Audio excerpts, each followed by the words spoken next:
नमस्कार back to our channel friends. मैं सबका अपने चैनल स्टॉक्स फॉर लाइफ में बहुत स्वागत करता हूँ। डीएफएल फैमिली डेफिनेटली बस पिछले 10 सालों में भारतीय शेयर बाज़ार में इनफ मैच्योरिटी हमें देखने को मिल रही है। 10 सालों में दोस्तों बहुत सारी कंपनीज काफ़ी अच्छे रिटर्न्स बना के दिए हैं और मेरा ऐसा मानना है कि आने वाला 10-15 साल भारतीय बाज़ार के लिए और भी अच्छा हो सकता है। और यस, इसमें दोस्तों 5x 10x 15x 20x आपको तभी बनते हुए देखने को मिलेंगे जब आप टाइम देंगे। मैं देखता हूँ कि बहुत ऐसे निवेशक हैं जो अभी के टाइम जस्ट आए हैं, वो हर महीना मल्टीबैगर की तलाश करते हैं। ऐसा नहीं होता है।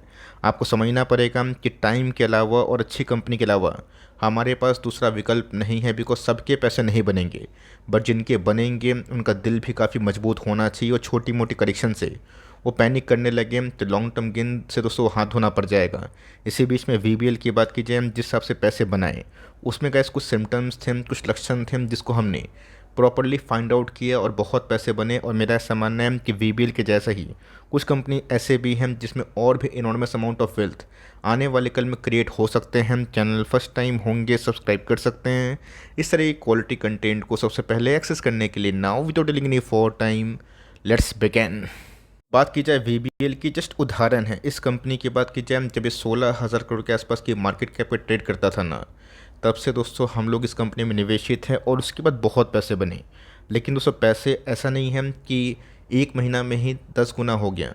आपको दोस्तों 3-4 साल का समय लगा। यस, कंपनी की बात की जाए, प्रोमोटर्स की बात की जाए, उनको मैं अप्रिशिएट करना चाहूँगा।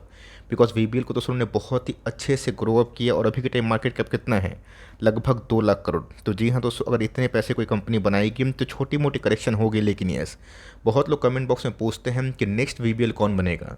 ऐसे तो बहुत सारे ऑप्शन हैं जो अभी के टाइम चल नहीं रहे हैं बट करेक्शन का शिकार हो रहे हैं। बट टाइम देना बहुत इंपॉर्टेंट है। अर्निंग सही रहेगी तब के पैसे बनेंगे। इसी बीच में कैसे एक कंपनी ऐसी भी है जो 4x तो हो चुकी है और उसके बाद हमें फिर से 30% के आसपास ड्रॉप डाउन दिखाई दे रहा है। तो उस कंपनी के बारे में आते हैं। कंपनी के भाव की बात की जाए 2735, और जो हमने दोस्तों एंटिसिपेट किया था कि फिर से फिबोनाची पैटर्न को जो लेवल्स हैं, मैंने आपको ब्रशअप भी किया था और बताया था कि अगर जो रैली हाथ से निकली है लेट इट गो, उसको चेस करेंगे तो फंस जाएंगे। तो जी हाँ दोस्तों, फिर से हमें 200 दिनों का मूविंग एवरेज देखने को मिल रहा है। मैं चार्ट पे जाऊंगा जिससे आपको बेटर विजिबिलिटी देखने को मिलेगी। बिकॉज बीच में कैसी कंपनी 4,000 के आसपास ट्रेड कर रही थी। महीना की बात की जाए तो एक महीना में बाजार में थोड़ा बहुत करेक्शन हुआ है और जो कंपनी बहुत ज़्यादा भागी थी ना, उसमें तो करेक्शन ड्यू था। बट अभी भी gas valuation point of view में कंपनी काफ़ी अट्रैक्टिव है। कंपनी एक महीना में 20% गिर चुकी है ना। गैस गिरने के बावजूद भी अगर आप देखें तो एक साल में 140% का अपसाइड देखने को मिला। और जी हाँ दोस्तों, वैल्यूएशन एनालिसिस करना सीखें। बिकॉज हम लोगों ने 10 का प्राइस ट्रेंडिंग में थ्रो अवे प्राइस में निवेश किया था और उस समय का जो पैनिक था ना, वो हमेशा नहीं आता है। बट यहाँ पे गैस जो लेवल्स बन रहे हैं ना, वो बहुत ही अद्भुत बन सकते हैं। जब दोस्तों कंपनी की बात की जाए 1000 के लेवल पे आया था, मैंने बहुत बार कवरेज दी थी। वहाँ से गैस कंपनी भाग के ना 4000 के आसपास गई और यहाँ पे गैस 2 साल कोई बड़े पैसे नहीं बने। अब जो लोग फ्रस्ट्रेशन में आके बेच दिए, एफ ने पूरा फ़ायदा उठाया और दिसंबर के क्वार्टर में भी एफ माल को खरीद रहे हैं। स्टॉक का नाम अगर आप देखें, एंजल वन लिमिटेड, जो कि ब्रोकिंग कंपनी में आती है। सो ब्रोकिंग कंपनी की बात की जाए, मुझे लगता है कि आने वाले 10 साल में बड़े पैसे बनेंगे अगर वो ब्रोकिंग कंपनी चल गई। आरबीआई शिकंजा नहीं कसम, जैसे कि हमने देखा कि आरबीआई की और सेबी की बहुत ज़्यादा इन्वॉल्वमेंट, बहुत सारे रिस्ट्रिक्शन और बैन्स बन लग रहे हैं। तो जी हाँ दोस्तों, सारा चीज़ एंटिसिपेशन में ही चलता है। लेकिन यस, आपने देखा कि कैसे कंसेक्यूटिव 3 महीना में गैस डीमेट अकाउंट की संख्या 40 लाख से ऊपर है। अब सिंपल सी बात है, नए डीमेट अकाउंट खोलेंगे किसको फ़ायदा होगा? ब्रोकिंग सर्विसेज को। और खासकर दोस्तों एफएनओ में भले ही लोग ना सब कुछ गंवा रहे हैं, उसके बावजूद भी उनको एफएनओ करना है। तो जी हाँ दोस्तों, ब्रोकर्स को तो इससे बड़ा फ़ायदा होता है और इसलिए गैस बार बार ना बाई सेल की रिकमेंडेशन हमें देखने को मिलती है। तो इस कंपनी की बात की जाए, आप सबको अच्छे से पता है कि करेंसी ब्रोकिंग में, कमोडिटी ब्रोकिंग में, इंस्टीट्यूशनल ब्रोकिंग में, मार्जिन ट्रेडिंग की बात की जाए, डिपॉजिटरी सर्विसेज की बात की जाए और दोस्तों डिस्ट्रीब्यूशन ऑफ म्यूचुअल फंड ना, इसमें एक बहुत बड़ा एजेंट है। जो मेरा ऐसा मानना है कि इस पूरे इंटायर ट्रेंड जो कि 10-15 साल में चलने वाला है, काफ़ी लोग काफ़ी मैच्योर्ड होके अब एफडी करना छोड़ रहे हैं और इक्विटी मार्केट में आ रहे हैं, जिससे गैस इनका ना बिजनेस आने वाले दशक में बहुत ही हद तक बन सकता है। इनके साइज़ की बात की जाए तो जी हाँ दोस्तों, 22,000 करोड़ के आसपास की मार्केट कैप है। आपने देखा कि केपीआईटी, वीबीएल, वेरियस कंपनी दोस्तों कितना बड़ा मल्टीबैगर बनी है ना। तो इस कंपनी का साइज छोटा है, मतलब मिड कैप क्वालिटी का स्टॉक है। तो आने वाले कल में सब कुछ सही रहा तो कंपनी और भी बड़ी बन सकती है। 3900 से इस कंपनी हमें 1200 के आसपास डिस्काउंट में मिल रहे हैं। और ऑफकोर्स अपने एक साल लो से कंपनी अभी भी 2.7% के 2.7 टाइम्स के आसपास पैसे बनाई। 21 के पी के संग दोस्तों कंपनी का डिविडेंड यील्ड ना 2% के लगभग है, 1.5% के लगभग। और कंपनी का अभी भी अपने आर ओ ई को अपने प्राइस अर्निंग से ज़्यादा जनरेट कर रही है। मतलब देखा गया तो कंपनी का दोस्तों अभी भी जो बैलेंस शीट है ना वो बहुत ही हद तक मजबूत है। यहाँ पर दोस्तों एक चीज़ देखिएगा कि कंपनी अपने मीडियन पी ही पे मिल रही है। 21/22 का दोस्तों कंपनी का मीडियन पी है। ये सब का जो पैनिक आता है ना, ये सब एक लाइफ टाइम अपॉर्चुनिटी होती है। और ये क्यों ड्रॉप डाउन हुआ था, क्योंकि पीछे से गैस प्राइस में उतना बड़ा फॉल नहीं हुआ था। कंपनी साइडवेज में गई थी 300 के बाद। कंपनी साइडवेज के बाद कंटिन्यूसली बेसिस पे अर्निंग्स बढ़ाई थी, इसलिए गैस पी ना आपको बहुत सस्ता दिखाई दे रहा था। पर अगर आप देखें तो कंपनी के टॉप लाइन दोस्तों अच्छे आए थे। 1000 करोड़ के आसपास कंपनी के दिसंबर सेल्स में ना अच्छा खासा टॉप लाइन बढ़ा था। बट चूंकि इस बार ऑपरेटिंग मार्जिन्स कंपनी के थोड़े से कम थे, जिसकी वजह से पैट के फिगर दोस्तों थोड़े से डाउन होते हुए देखने को मिले। अब ये हमेशा पॉसिबल नहीं है कि जिस क्वार्टर में कंपनी सबसे अच्छा प्रॉफिट करी नेक्स्ट क्वार्टर वैसे ही होंगे। लेकिन ऐसा अगर दोस्तों कंपनी 250-300 करोड़ के आसपास बेस फॉर्मेशन करती है और एक साल में 1200 करोड़ के आसपास प्रॉफिट जनरेट करती है, जो कि मुझे लगता है कि FY25 में ये पॉसिबल हो सकता है। डीमेट अकाउंट की संख्या यही बोल रहे हैं।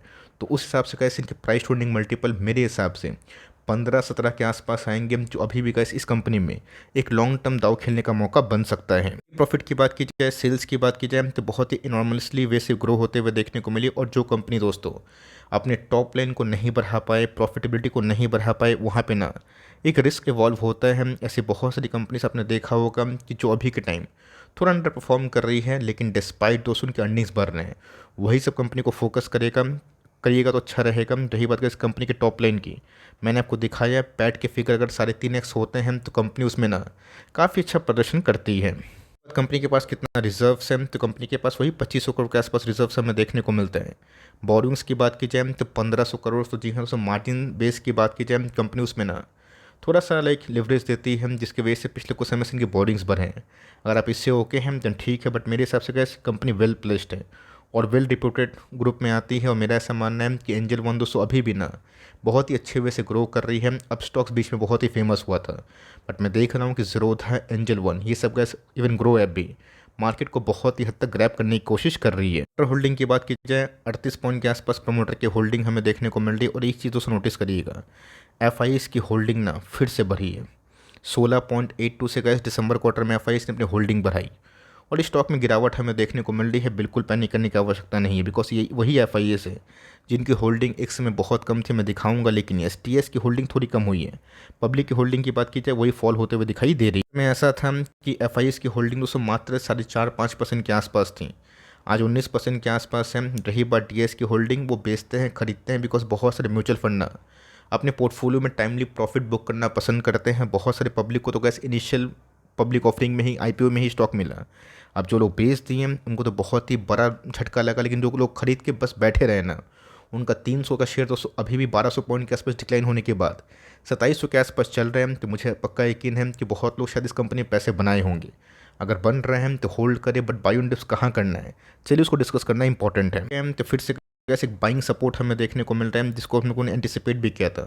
फिबोनाची पैटर्न की बात की जाए, जब कोई कंपनी भागती है तो 23.2% के आसपास गिरती है, फॉलोड बाई 38.2% के आसपास। तो मेरा ऐसा मानना है दोस्तों कंपनी फिर से एक बहुत ही अच्छे सपोर्ट लेवल पे आ चुकी है। यहाँ से कंपनी अगर गिर के यहाँ से गैस आप चाहें तो CMP में थोड़ी बहुत बाइंग कर सकते हैं। उसके बाद इसको ना 2537 के आसपास सपोर्ट मिलेगा, तो CMP में आप चाहें तो थोड़ा सा पैसा लगा सकते हैं, 10% 20%।